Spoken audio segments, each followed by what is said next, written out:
Algumas histórias não começam com mistério. Elas começam como qualquer outra noite comum.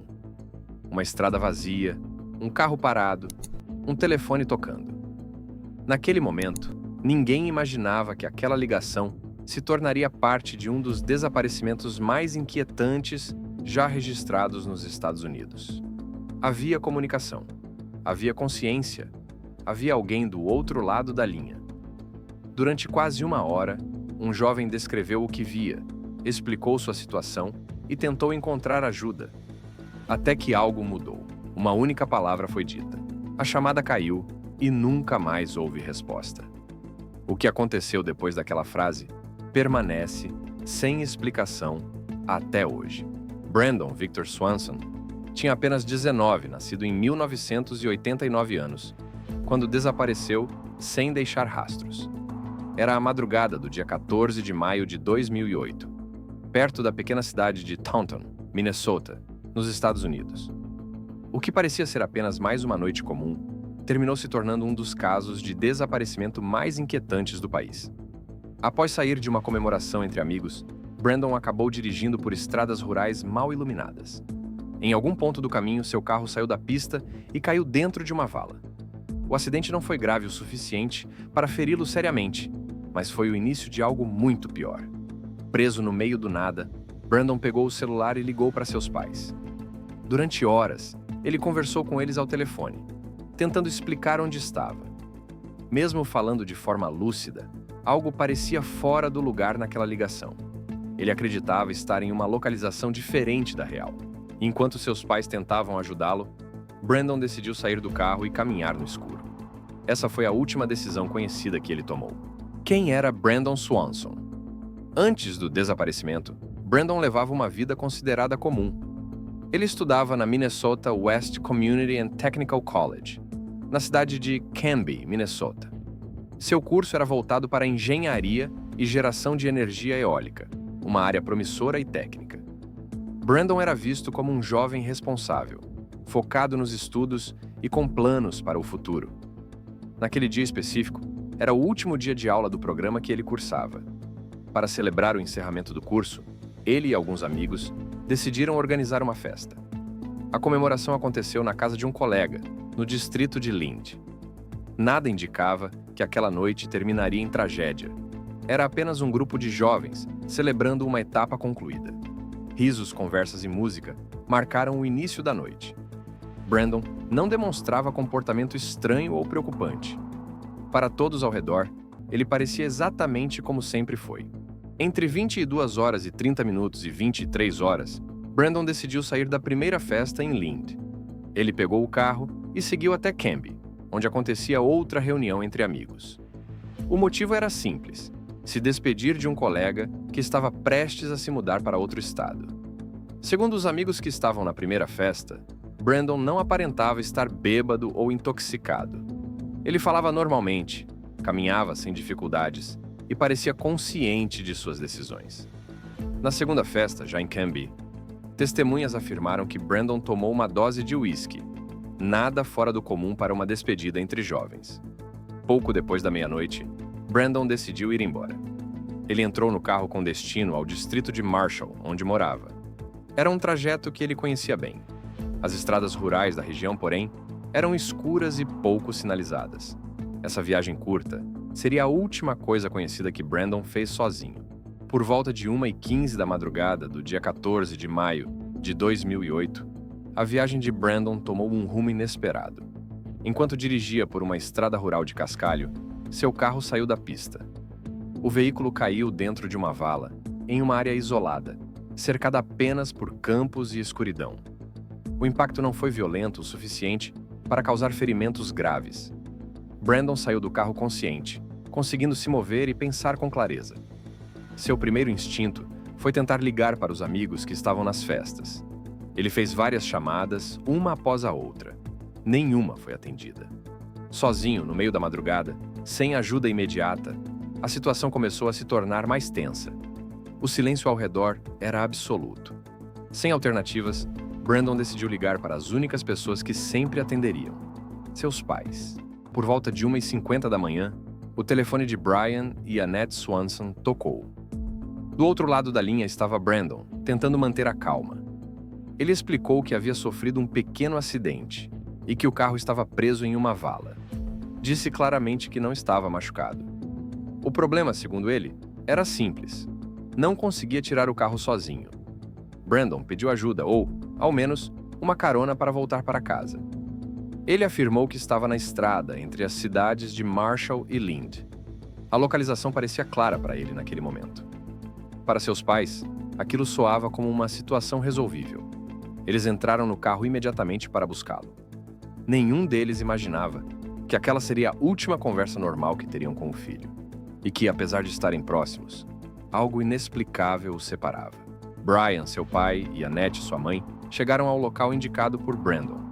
Pararam o carro, desceram, olharam ao redor. Não havia sinal algum do veículo do filho. Confusos, tentaram refazer o caminho várias vezes. Nada. Annette então ligou novamente para Brandon. Eles combinaram algo simples. Piscariam os faróis dos carros para se localizarem. Enquanto os pais piscavam os faróis repetidamente, Annette disse conseguir ouvir Brandon mexendo nos faróis do carro dele. O som estava ali, próximo, mas as luzes simplesmente não apareciam. Frustrada, Annette começou a gritar ao telefone. Nós estamos piscando! Nós estamos piscando! Brandon, igualmente confuso, respondeu. Eu também! Como vocês não estão me vendo? Eles estavam perto, mas nunca se encontraram.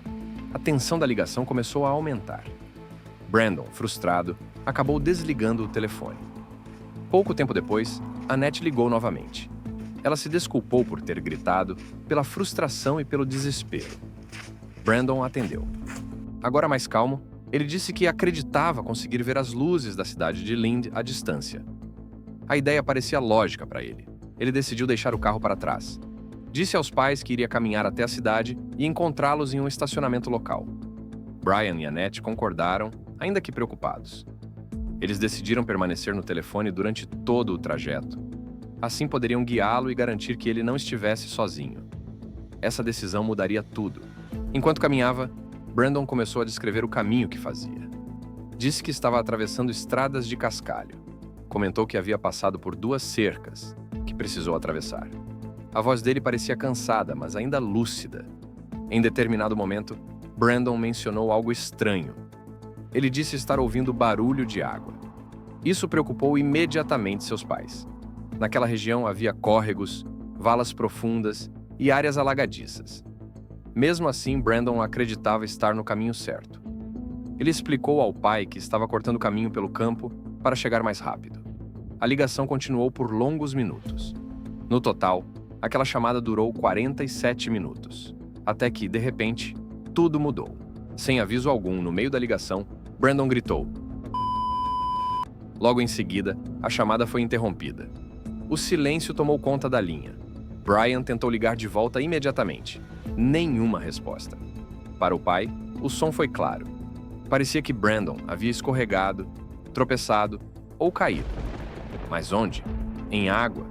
Em uma vala? Em um buraco invisível na escuridão? Essa foi a última coisa que alguém ouviu de Brandon Swanson.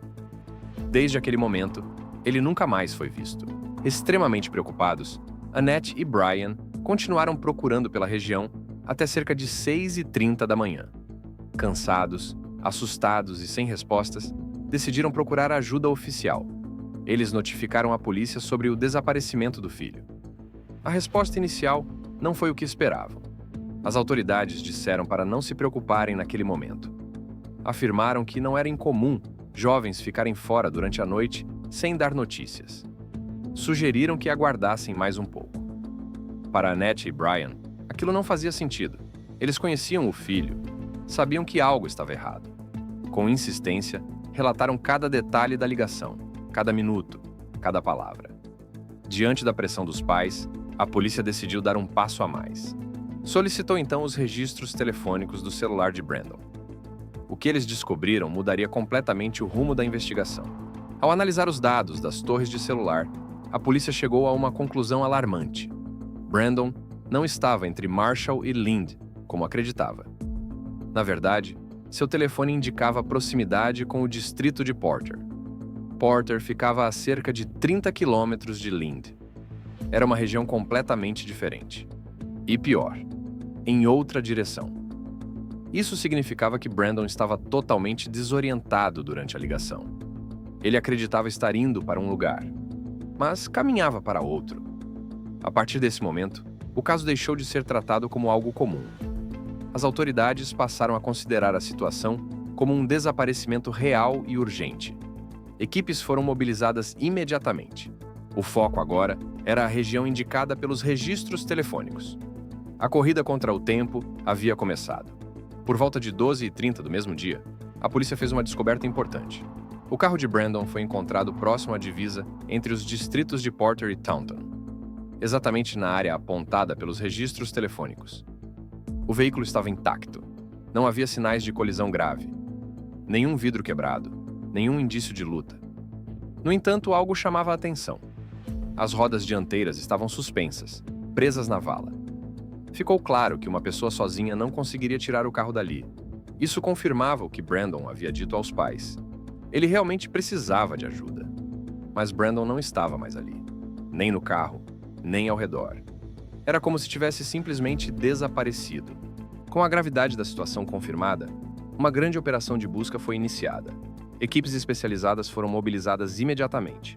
Cães farejadores, barcos, drones, cavalos e veículos todo-terreno passaram a vasculhar a região. As buscas se estenderam por áreas rurais, campos abertos, estradas de cascalho e cursos d'água. Rios e riachos próximos também foram incluídos. Um dos cães treinados conseguiu seguir um rastro específico. O caminho percorrido pelo animal foi perturbador.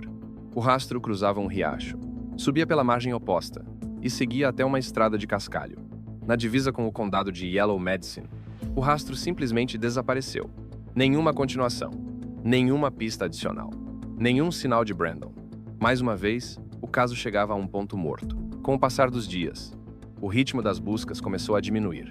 As autoridades, apesar de todos os esforços iniciais, chegaram a um ponto em que decidiram interromper as operações oficiais. Nenhuma nova pista concreta havia surgido. Nenhum sinal físico de Brandon tinha sido encontrado. Para a polícia, todas as áreas consideradas prioritárias já haviam sido verificadas. Mas para a família, aquilo não era o fim. Annette, Brian e os amigos de Brandon se recusaram a aceitar o silêncio como resposta. Eles decidiram assumir a responsabilidade pelas buscas. Usaram dinheiro próprio, tempo e energia para continuar procurando. Voluntários se juntaram ao esforço. As buscas passaram a cobrir regiões ainda mais amplas. Campos, estradas rurais e áreas além do ponto onde o carro foi encontrado passaram a ser vasculhados. Era uma busca movida por esperança e desespero. Apesar de todo o esforço, apenas uma única pista real foi encontrada. Um cão farejador conseguiu identificar o cheiro de Brandon. O rastro seguido pelo animal apontava claramente em direção ao distrito de Porter. Essa informação não surgiu do acaso. Ela era consistente com tudo o que Brandon havia dito durante a ligação com o pai. Sabemos que aquela conversa durou 47 minutos. Durante a maior parte desse tempo, Brandon afirmou estar caminhando por estradas de cascalho. Em determinado ponto, ele deixou a estrada. Passou a caminhar pelo campo aberto. Durante a ligação, mencionou ter atravessado 2 cercas. Essas mesmas 2 cercas existem exatamente ao longo da trilha seguida pelo cão. Era como se cada palavra dita naquela madrugada estivesse se materializando no mapa. Em determinado momento, algo inesperado aconteceu. Enquanto seguia o rastro, o cão farejador saltou diretamente no rio Yellow Medicine. Isso chamou imediatamente a atenção das equipes. O terreno ao redor do rio é irregular, arborizado e traiçoeiro. Durante o dia, já é difícil caminhar por ali. À noite, no escuro completo, o risco é muito maior. Existe ainda um detalhe crucial sobre Brandon. Ele era cego do olho esquerdo. Isso comprometia seriamente sua percepção de profundidade, especialmente em ambientes sem iluminação. Qualquer desnível poderia parecer invisível. Qualquer passo em falso poderia resultar em uma queda. O cenário começava a fazer sentido, de uma forma assustadora. Uma pessoa caminha, em média, entre 1,6 a 4,8 km por hora. Levando em consideração o terreno irregular, o escuro, o cansaço e a desorientação, Brandon provavelmente caminhava mais devagar. Com base nisso, os investigadores estimaram sua posição no momento em que a ligação foi interrompida. Tudo indicava que ele estava a cerca de 1,6 km do carro quando gritou e o telefone caiu. Após pular no rio, o cão farejador saiu da água e continuou seguindo o rastro. Isso levantou uma hipótese importante. Brandon não permaneceu no rio. Tudo indica que ele pode ter caído ou entrado na água por algum motivo. Talvez tenha escorregado, talvez tenha tentado atravessar, ou talvez tenha entrado para tentar recuperar o celular, que pode ter caído. O fato é que ele conseguiu sair do rio e continuou andando. O cão seguiu o rastro por mais um trecho, até chegar a outra estrada de cascalho. Esse ponto ficava a cerca de 4 quilômetros do local onde o carro foi encontrado. Depois disso, o rastro desapareceu novamente. Apesar das extensas buscas realizadas, existiam obstáculos que iam além do esforço humano. Grande parte da área ao redor do local do desaparecimento era composta por propriedades privadas, principalmente campos agrícolas em cultivo. Essas áreas não podiam ser acessadas livremente. Para que uma busca fosse feita, era necessária a autorização expressa dos proprietários. E, em muitos casos, a presença de um funcionário da fazenda durante toda a inspeção. Nem todos autorizavam. Nem todos estavam disponíveis. Isso criou zonas que simplesmente não puderam ser vasculhadas com profundidade. Nesses campos, existiam celeiros, barracões e estruturas abandonadas. Locais que poderiam servir de abrigo para alguém perdido, ferido ou tentando se proteger do frio. Mas muitas dessas construções nunca foram verificadas. Não por falta de vontade, mas por limitações legais. Outro fator agravou ainda mais a situação. O desaparecimento de Brandon aconteceu durante o período mais chuvoso do ano em Minnesota. Chuvas constantes atingiram a região nos dias e semanas seguintes. Isso pode ter apagado rastros, destruído evidências, modificado o terreno. Rios e riachos podem ter subido rapidamente. Áreas que antes eram acessíveis tornaram-se perigosas ou inalcançáveis. Pegadas desapareceram. O caso de Brandon Swanson não é apenas um mistério criminal. É um lembrete cruel de como situações simples podem se transformar em tragédias irreversíveis. Uma estrada errada, uma noite escura, um erro de orientação e um jovem que nunca voltou para casa. Até hoje, ninguém sabe exatamente o que aconteceu naquela madrugada. Talvez a resposta esteja escondida em algum ponto daquele vasto campo, ou talvez nunca seja encontrada. O que permanece é a história. E a pergunta que nunca deixa de ser feita: como alguém pode desaparecer enquanto ainda estava sendo ouvido? Agora, eu quero ouvir você. O que você acha que aconteceu naquela madrugada? Você acredita que foi um acidente inevitável? Ou existe algum detalhe que merece mais atenção? Deixe nos comentários a sua hipótese, sua dúvida, ou até mesmo aquilo que te causou um arrepio ao ouvir essa história. Porque às vezes, as respostas que faltam começam exatamente na pergunta certa.